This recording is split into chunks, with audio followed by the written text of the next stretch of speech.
Finally, a whiskey company giving the consumer what they want. A 16-year-old expression bottled at cask strength. Let's go.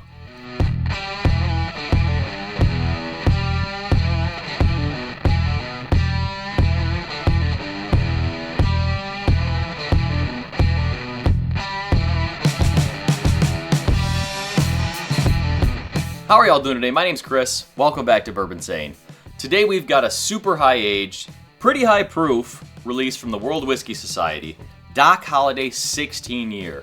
Honestly, I haven't had any of the Doc Holliday stuff, so I have really no baseline on this specifically. There are some pretty cool and interesting specs about this bottle though. So for those of you that don't know, this is a World Whiskey Society release. Bottled under that label, and it is the Doc Holliday 16 year. Comes in at 116.5 proof, I believe it is. So very high strength, and it is cask strength, which is great. Retail's a little bit steep on it. So $399, available at the World Whiskey Society website. I just checked this morning, there are still bottles available. So that is a premium price point, but for what we're getting out of this whiskey, at least for age and the specs on it, it's gonna be a premium whiskey. So I'm super excited to try it. Very grateful to be able to get a sample of this to try. Mash bill on this is a very familiar mash bill. So 75% corn, 13% rye, 12% malted barley. And for those of you that know your mash bills, that is your Wild Turkey mash bill, my favorite distillery. There is also, I believe it's Jim Beam or Knob Creek also has that same mash bill in a lot of their proprietaries blends. So we're not exactly sure where it's sourced from, but if it's a 16-year-old turkey, oh my gosh, like I am going to be on cloud 9. So I'm super excited to get into it. Let's look at the color first and we'll start there, okay? I don't want to get myself too hyped up or overhyped, underhyped, all that stuff. So color looks great in the glass. It's got a very nice color. That cask strength's coming through great. Nice leg sticking to it also. Beautiful dark caramel color on this. Very inviting. Looks very, very good. All right, here we go. Let's go into the nose.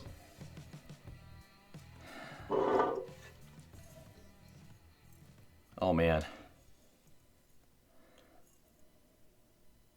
Okay. So I don't get Knob Creek Jim Beam vibes on this at all. It certainly leans more towards the turkey realm of things. You never know, this could also be like an MGP or something like that.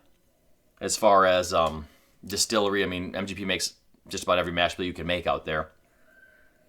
It doesn't matter what the mash bill is anyway. It's not important. It's more about the flavor. So let's go into the nose here. Oak immediately on this. I mean, it's like whipped vanilla, sweet oak. It's got that cinnamon cherry that I always describe in Wild Turkey.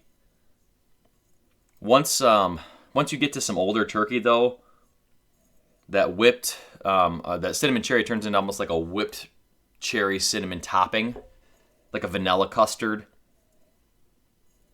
Extremely creamy on the nose. Extremely creamy. There is actually a hint of rye spice in there too. A little mintiness, little pepperiness. But I'll tell you, the proof does not kick you in the face. You know, I think adding that age really does mellow out that oak, or I'm sorry, that proof.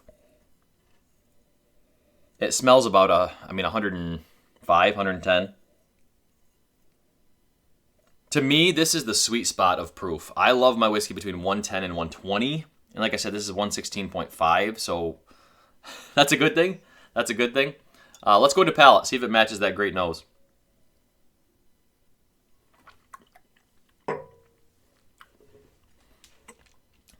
Wow. Yeah, oh yeah. All right, there is a lot of oak in that. A lot of oak. I think a good thing about this, though, at least on that first initial sip, it did not turn to bitter oak. I'm always hesitant, of course, using the word over-oaked or too much oak. The moment it reaches that bitter tannin versus that creamy, sweet, delicious oak is when it turns me off to the palate. That was not the case on that. You know, I just got all oak on that first sip, so let's give it another one.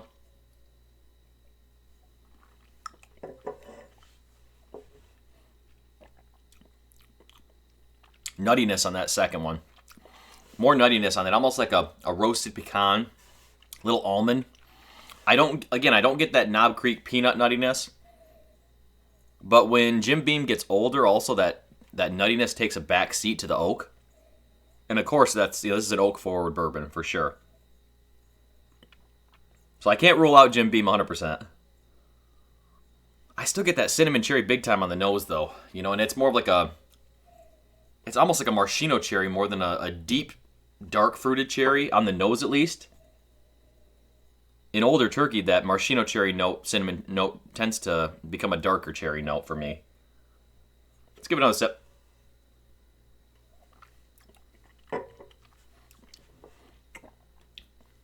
Yeah, I mean, on the palate, it does turn into the dark fruit. It's that oakiness. It's not bitter, though. I love that. I love that this did not turn bitter.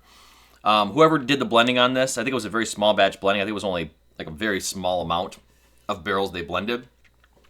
It's good, man. It's really, really good. I'm going to do one more sip. I haven't talked about mouthfeel yet. Really, really good. I mean, excellent choice by them making this cask strength. I know it lowers their yield, but the mouthfeel, front, middle, back palate, it's just a complete whiskey. It really is. I get that extreme sweetness up front, little bit of rye spice on the mid palate, oak on the back of the palate, which with older expressions, that's typically the route it'll take over your palate for me. But the rye definitely takes a back seat. It's definitely very creamy, very sweet overall, and a very, very good expression. Very good expression. Extremely grateful I got to try this. Now, let's go into would I buy this? At $400, absolutely not. No. If you're at a bar, though, and you can try this, like get a bottle to try, this is certainly a whiskey that's going to challenge your palate and take you on a journey throughout the whiskey. As I've gotten back into bourbon and whiskey the last year, 2 years, I've been thinking more about quality whiskey versus just the stuff I tried everything before. I got to try every bottle. I'd buy bottom shelf stuff, try it and see. But now I think about quality. I think about age. I think about what a whiskey should do to your palate and what, I guess the experience of the journey it should take you on. And with some of these higher end releases that I'm being able to try lately, being back into the channel and all that, and get samples like this, it honestly helps you grow your palate so much. Realize what a whiskey should taste like, kind of what that benchmark is compared to other whiskeys. And that helps you gauge price, whether it's something you should actually seek out or not. If you're an avid collector and you love delicious bourbon, money's not a problem for you, certainly get this. I mean, you're going to love it. You're going to want to open it and drink it. Like I said, it's what the consumer's been asking for. Cask strength bourbon, 16 years, maybe wild turkey. I mean, how can I say no to that? But $400's crazy. $400 is so much money. So it's hard for me to just say go pick it up if you can or go buy it on the website. If you buy it, there's no chance you'll regret it at all. It's delicious. But for $400, can you get $300-$400-ish bottles and be happy? Yeah. But if you're an avid collector, avid connoisseur of bourbon, this is one you want to get. All right, well, thank you guys so much for watching this review today. If you haven't yet, please do let me know down in the comments. Have you tried anything from Doc Holliday before? Is it a label you even see that often? I'm here in Michigan. I don't see the label too often, honestly. But I'm going to have to keep my eyes open now because their flavor profile, at least if they're using the same juice, is really, really good. Everything I want in a bourbon is here. But do let me know what you guys think. If you haven't yet, please do like this video, subscribe to the channel, and I appreciate each and every one of you being here today. Stay insane.